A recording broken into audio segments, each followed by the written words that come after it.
Conference के तहत हमने स्टूडेंट्स को मोटिवेट किया जिससे कि वो जो रिसर्च वर्क करते हैं या प्रोजेक्ट वर्क करते हैं उसको एक सिस्टमैटिक वे में लोगों के सामने में वो प्रेजेंट कर पाएँ। को काफ़ी पहले से प्लान किया हुआ था। हमारे पास 22 पार्टिसिपेशंस आए थे, जिसमें से बाहर से भी काफ़ी पार्टिसिपेशंस थे। कई बच्चों ने अपने मॉडल्स पेश किए यहाँ पर प्रेजेंटेशन के साथ, पेपर के साथ। इस बार बच्चों का ऑफलाइन एग्जामिनेशन हुआ है, तो उसको देख करके बच्चों के अंदर में एक आया, तो हमको ये लगा कि ये बहुत अच्छा अपॉर्चुनिटी है, क्योंकि हमारे पहले हम लोग 2011-12 में भी हम लोग ये करवाते रहे हैं। से फैकल्टी मेंबर्स ने उनसे आइडिया लिया कि how to implement in their work. तो basically conference meaning is the exchange of knowledge. तो कॉन्फ्रेंस का मतलब यही तो हमारा हुआ कि हम बच्चे अपना एक बेसिक पाथ ना लेकर दूसरे और 2-3 पाथ में दैट मीन्स डिपार्टमेंट से मिले और मिल के एक प्रोजेक्ट बनाए। इस वक्त हम मौजूद हैं CSIT में। यहाँ क्यों हैं ये भी बताएंगे आपको, क्योंकि पहली बार स्टूडेंट के लिए किसी कॉन्फ्रेंस का, उनको एक प्लेटफॉर्म देने के लिए एक कॉन्फ्रेंस का ऑर्गेनाइजेशन ने सोचा और उसके बारे में इम्प्लीमेंट भी किया और बहुत सक्सेसफुली 2 दिवसीय ये कॉन्फ्रेंस हुआ भी। साइकॉन student all India conference pharmacy and engineering वालों के लिए था। हमारे पीछे स्टूडेंट्स हैं, सर हैं, जिनसे पूरी बातचीत करेंगे कि कॉन्फ्रेंस में क्या कुछ खास था और बच्चों के लिए कितना बेनिफिशियरी है, कितना बेनिफिट करेगा आगे चल के। सर, ये जो कॉन्फ्रेंस हुआ है बेसिकली इसका कॉन्सेप्ट क्या था और इसकी ज़रूरत क्यों थी? ये साइकॉन यानी स्टूडेंट्स ऑल इंडिया कॉन्फ्रेंस ये हमारे यहाँ फर्स्ट टाइम ऑर्गेनाइज़ किया गया। ये 2 दिवसीय कार्यक्रम था, 14 और 15 मार्च को किया गया। इसमें से कॉन्फ्रेंस के तहत हमने स्टूडेंट्स को मोटिवेट किया जिससे कि वो जो रिसर्च वर्क करते हैं या प्रोजेक्ट वर्क करते हैं उसको एक सिस्टमैटिक वे में लोगों के सामने में वो प्रेजेंट कर पाएँ। इस रिसर्च को और वो आगे ले जा सकते हैं जब वो दूसरे लोगों से डिस्कस करके इसमें क्या खामियां हैं, क्या खूबियां हैं, उसको जान करके और आगे बढ़ा सकते हैं इस प्रोग्राम को।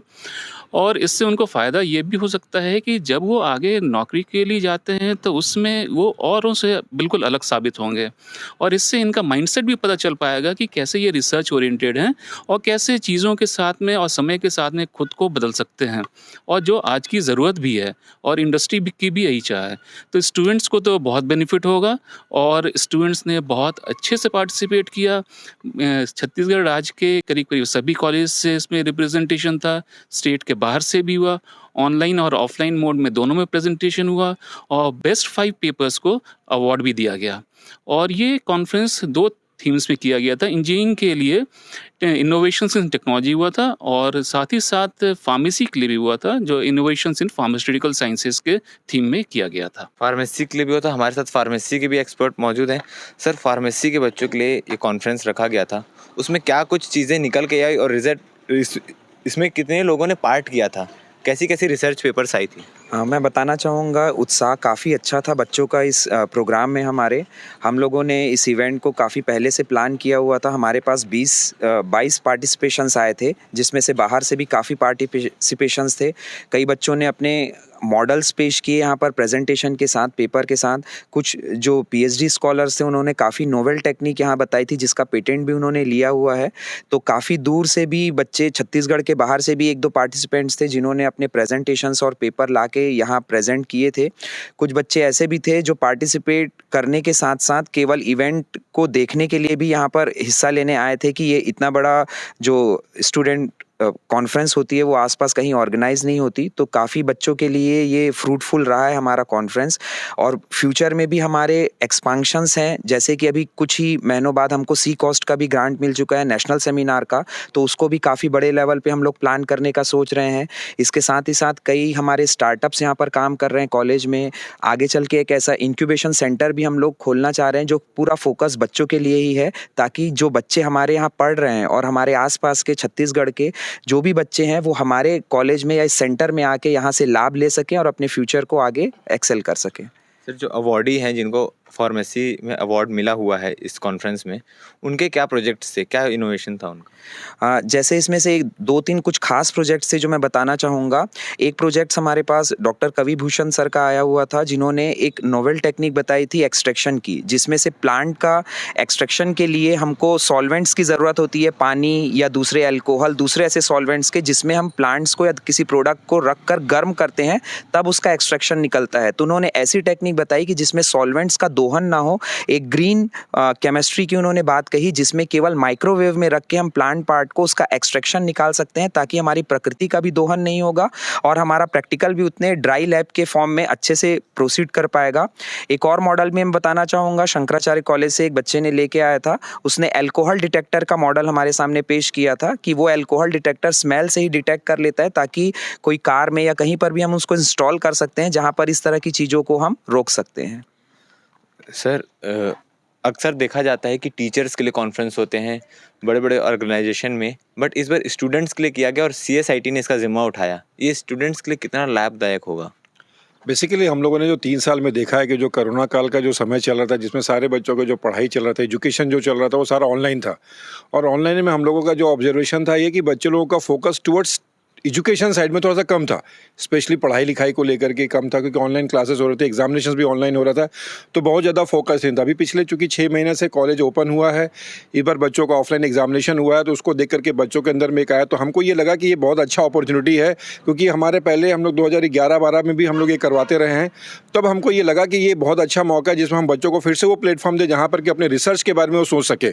अभी तक उन्होंने सिर्फ सब चीज़ें ऑनलाइन पढ़ा है, ऑनलाइन देखा है, लेकिन जो रियल टर्म्स में जो होता है, मॉडल कैसे तैयार होता है, रिसर्च पेपर कैसे लिखा जाता है, किस तरीके से रिसर्च को हम आगे अपने लाइफ में एक्सेल कर सकते हैं, रियलिटी को हम कैसे पेपर में हम लोग ड्रॉ कर सकते हैं, उसको ध्यान में रखते हैं हम लोगों ने ये कॉन्फ्रेंस को प्लान आउट किया था, जिसकी वजह से कि बच्चे लोगों का जो गैप है 3 साल का, जो पढ़ाई के ऊपर में थोड़ा सा उनका फोकस कम होता है, उसको और वो एक्सेल कर पाएंगे। तो बेसिक पर्पस हमारा वही था। और भी टीचर्स हमारे साथ मौजूद हैं, स्टूडेंट्स हैं। मैम, ये जो कॉन्सेप्ट था आप लोग का ये इवेंट कराने का, इसमें कई बच्चे होते हैं जो प्रतिभावान होते हैं, जिनके पास आइडियाज़ रहते हैं, लेकिन उस आइडिया को एक्सपेंड नहीं कर पाते हैं, कहीं प्लेटफॉर्म में बता नहीं पाते हैं। इसमें सब लोगों ने एक दूसरे के आइडियाज़ को सुना, तो ये कैसे इम्पैक्टफुल रहा? सर बेसिकली कॉन्फ्रेंस का मीनिंग ही यही होता है, एक्सचेंज ऑफ नॉलेज। एक्चुअली हमारे 8 सेमेस्टर में एक इनको सेमेस्टर में ही रहता है प्रोजेक्ट के लिए, तो बच्चे 7 सेमेस्टर से कैरी करते रहते हैं, बट वो एक्सचेंज नहीं कर पा रहे हैं अपने थॉट को। तो इस प्लेटफॉर्म के थ्रू CG के जितने भी बच्चे जो इंटरेस्टेड है रिसर्च एरिया में, तो उनने अपने आके एक्सप्लेन किया, व्यू दिया, और जो सीनियर्स थे, फैकल्टी मेम्बर्स थे, उनसे आइडिया लिया कि how to more implement in their work. तो basically conference meaning is the exchange of knowledge. तो बच्चों ने यहाँ के बच्चों से इंटरेक्ट किया, यहाँ के सीनियर फैकल्टी से इंटरेक्ट किया, तो जो कन्वर्सेशन हुआ स्टूडेंट और फैकल्टी के बीच, तो वो बहुत फ्रूटफुल हुआ बच्चों के लिए, जिससे वो इन फ्यूचर अपने इसको PG लेवल में या आगे भी लेवल पे ले सकते हैं। तो बेसिकली हमारा मोटो यही था, after Covid exchange of knowledge हो, बच्चे समझे कि कैसे किसी बात को आप प्रेजेंट कर सकते हैं, क्योंकि 8 सेमेस्टर में सारे बच्चे है कि एक प्रोजेक्ट उनको करना है, but they don't know how to present it there whatever they do in the project. Sir, कोई भी प्रोजेक्ट स्टूडेंट बनाते हैं तो वो अपने प्रोजेक्ट में ही पूरे फोकस करते हैं, उनको ये भी नहीं पता रहता है कि हम इसके अलावा भी और कुछ कर सकते हैं। ऐसे कॉन्फ्रेंसेस के माध्यम से पता चलता है कि हाँ, ये भी प्रोजेक्ट है जो अच्छा है, उनके आइडियाज़ अच्छे हैं। बच्चों को इसमें आगे बढ़ने में कितना सपोर्ट मिलेगा? जैसे ये जो कॉन्फ्रेंस था, इसमें जैसे मैं एग्जांपल देना चाहूँगा। मैकेनिकल ब्रांच के बच्चे थे, उन्होंने टरबाइन के थ्रू इलेक्ट्रिसिटी जनरेट करने के लिए एक प्रोजेक्ट बनाया था, और इसमें उन्होंने थोड़ा सा सिविल डिपार्टमेंट भी लिया। उसका प्रोजेक्ट ये था कि जो वेस्ट वाटर जो है उसको ट्रीट करने के बाद उस वाटर के थ्रू टरबाइन रोटेट किया जाए और इसके बाद इलेक्ट्रिसिटी जनरेट किया जाए। तो ये सब प्रोजेक्ट क्या इंटरडिसिप्लिनरी में आ जाते हैं। तो बच्चे के अपने डिपार्टमेंट से, अपने जो उनका जो फील्ड है वहाँ से हटकर दूसरे फील्ड पे भी जा रहे हैं, और वहाँ से आइडिया लेके ये अपने प्रोजेक्ट को आगे बढ़ा रहे हैं। तो कॉन्फ्रेंस का मतलब यही तो हमारा हुआ कि हम बच्चे अपना एक बेसिक पाथ ना लेकर दूसरे और 2-3 पाथ में, दैट मीन्स डिपार्टमेंट से मिले और मिल के एक प्रोजेक्ट बनाएं।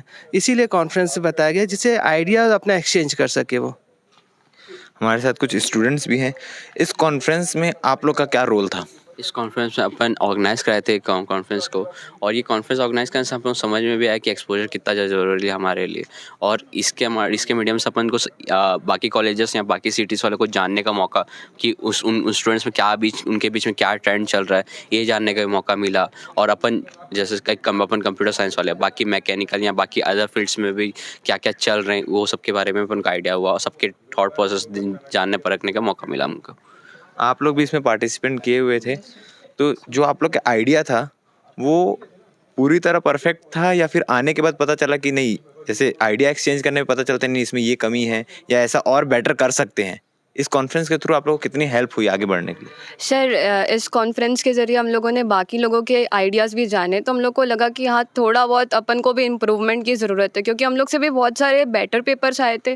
प्लस हम लोग को अदर ब्रांच के बारे में भी जानने के लिए बहुत कुछ मिला, जैसे कि ग्रीन बिल्डिंग्स के बारे में जानने को मिला, ईवी के बारे में जानने को मिला, और अपने पेपर्स में भी कुछ कुछ लूप होल है जिसको हम लोग सुधारेंगे आगे और उसको बेटर वे में पब्लिश कर सके।